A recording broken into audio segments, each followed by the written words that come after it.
नमस्कार दोस्तों, आपका स्वागत है आपके अपने YouTube channel A to Z mobile repairing में। आज हम आपको बताएंगे MI Note 4 में डेड प्रॉब्लम सॉल्यूशन का जो है हम कैसे करते हैं और किस प्रकार की ये प्रॉब्लम है और इसे हम किस प्रकार से दूर करेंगे, ये आपको हम दिखाने की कोशिश करेंगे दोस्तों। यहाँ पर जो है ये सेट हमारा पूरी तरह से डेड है, ऑन नहीं हो रहा दोस्तों किसी भी प्रकार से। चार्जिंग लगाने पर आपने देखा होगा काफ़ी बार आपके पास भी सेट आते होंगे, हल्की सी ऊपर लाइट डिस्प्ले के ऊपर जो सेंसर आपकी क्या कहते हैं नोटिफिकेशन लाइट होती है, आपको कभी कभी शायद लाइट कुछ सेटों में दिखती है और किसी किसी में आपके नीचे होती है। इस तरह ऐसी प्रॉब्लम आती है काफ़ी।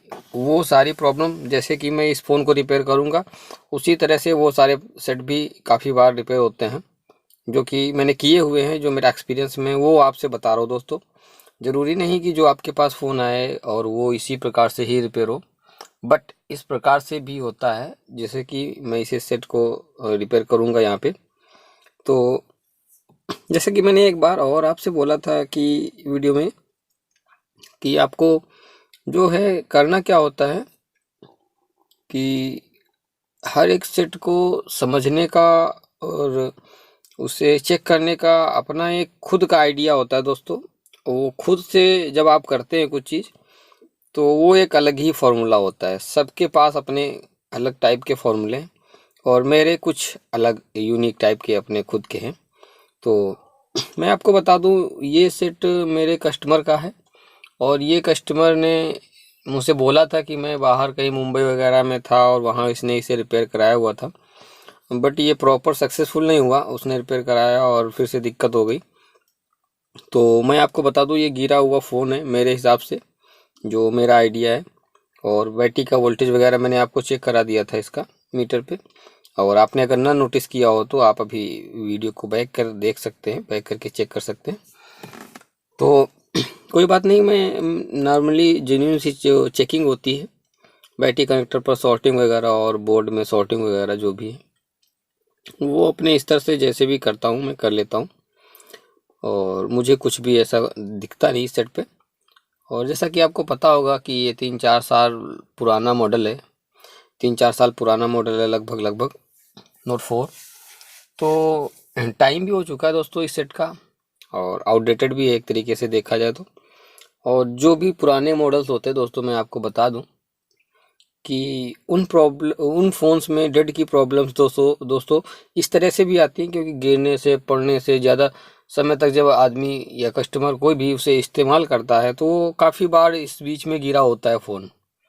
एक बार नहीं, कई बार मोस्टली गिरा होता है फ़ोन।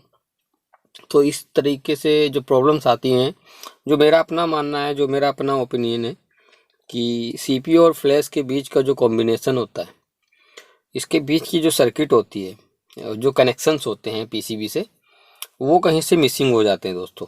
गिरने पड़ने, दबने या काफ़ी कुछ चीज़ें हो जाती हैं इसके बीच में। और अभी आपने देखा होगा इसकी जो सेंसर एलईडी है, सेंसर एलईडी जो आपका रिमोट वगैरह का काम करती है, वो भी मैंने आपको दिखाई थी उंगली से कि वो हिल रही थी, वो टूटी सी और ब्रेक सी दिख रही थी।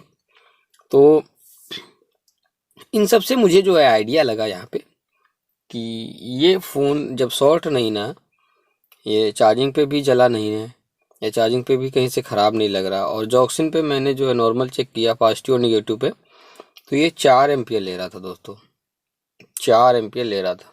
मतलब कि मुझे पावर और चार्जिंग आईसी दोनों का जो है कोई भी फॉल्ट नहीं लगा यहाँ पे।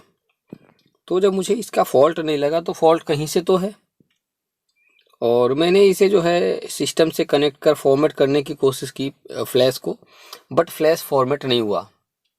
तो मेरे पास ये भी एक यूनिक सा तरीका है दोस्तों, मैं इसे पीसी से कनेक्ट करके भी देख लेता हूँ इस तरह की जो प्रॉब्लम्स होती है मेरे पास।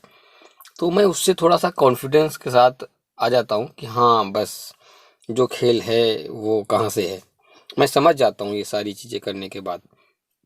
तो मेरे चेक करने के 2-3 फॉर्मूले जो मैंने इसमें बताया आपको, एक तो मैं जॉक्सन पे चेक कर लेता हूँ कंडीशन पावर की क्या आ रही। दूसरी चीज़ मैं सॉफ्टवेयर करने के लिए जो अपना यूएमटी टूल है उस पर फॉर्मेट करने की कोशिश करता हूँ इस सेट को, और फॉर्मेट में जो भी एरर जिस टाइप का भी आता है मुझे, मैं समझ जाता हूँ कि क्या हो सकता है। तो वहाँ पे कनेक्शंस मिसिंग टाइप का कुछ शो करता है इस टाइप से, तो मुझे लग जाता है कि ये प्रॉब्लम हो सकती है। तो आपको करना क्या है, या तो आप CPU फ्लैश को रिवॉल्व करें, और या फिर जो मैं कर रहा हूँ वो करें आप। तो अगर आप IC लेवल पे काम करते हैं और IC निकालना लगाना आपको आता है अच्छे से, तो आपको IC को अच्छे से हीट करना होगा, प्रॉपर इतना हीट करना होगा जितनी हीट पर आप IC को निकालते और लगाते हैं, ताकि आपकी जो कनेक्शंस हैं IC के बॉल से नीचे PCB से अच्छे से कनेक्टेड हो जाएं। और मैं आपसे बोलूँगा यहाँ पे अच्छी तरह से आप इसे हीट करें सही ढंग से। जैसा कि आपने अभी देखा होगा मुझे मेरे वीडियो में, इसमें थोड़ा सा आपको धुआं सा दिखा लास्ट में मेरे हॉट एयर गन को हटाते समय, निकालते समय बाहर, मतलब कि बंद करते समय। तो आपको इससे अंदाज़ा लगा होगा मैंने काफ़ी हीट किया है इसको। बट दोस्तों इतनी हीट नहीं थी कि मेरी IC चटक जाए या ख़राब हो जाए। आपको इस चीज़ का ध्यान रखना है, IC ना चटकने पाए, बोर्ड ना फूलने पाए। बोर्ड भी फूल जाता है दोस्तों ओवर हीट पे, तो सेट भी आपका पूरी तरह से डेड हो सकता है, फिर कभी भी आपका सेट रिपेयर नहीं होगा। ये चीज़ ध्यान रखें। तो यही चीज़ कहनी थी आपसे मुझे। और एक चीज़ और कहूँगा दोस्तों, कि अगर आपको वीडियो पसंद आता है मेरा, तो वीडियो को लाइक करें। और अभी तक आपने अगर मेरे चैनल को सब्सक्राइब नहीं किया है तो सब्सक्राइब ज़रूर कर दें, क्योंकि ऐसे ही जानकारी भरे वीडियोस मैं लगातार लाता रहता हूं। और कुछ यूनिक से फॉल्ट, और जो आप जिसमें लगभग फंस जाते हैं कभी ना कभी, और उनके चेक करने के कुछ ना कुछ यूनिक तरीके और फॉर्मूले मैं आपको बताता रहूँगा। और बेल आइकन ज़रूर प्रेस कर दें, ताकि आने वाले नई वीडियोस के नोटिफिकेशन आपको सबसे पहले मिल सकें, और आप उन वीडियो से कुछ सीख सकें और अपने सेट्स को अच्छे से रिपेयर कर सकें दोस्तों। हमारा फ़ोन तो दोस्तों आपने देखा कि ऑन हो चुका है। अभी आपका टच वगैरह भी प्रॉपर वर्क करके चेक करा देंगे हम। और दोस्तों ये देखिए, टच वगैरह भी हमारा पूरा प्रॉपर वर्क कर रहा है, ये देखें। और ये सारा वीडियो मैंने आपके सामने बनाया हुआ है, कुछ भी इधर उधर नहीं, कुछ भी एडिटिंग नहीं दोस्तों। तो धन्यवाद दोस्तों, मिलते हैं किसी अगले वीडियो में किसी नेक्स्ट जानकारी के साथ। तब तक के लिए जय हिंद, जय भारत, वंदे मातरम।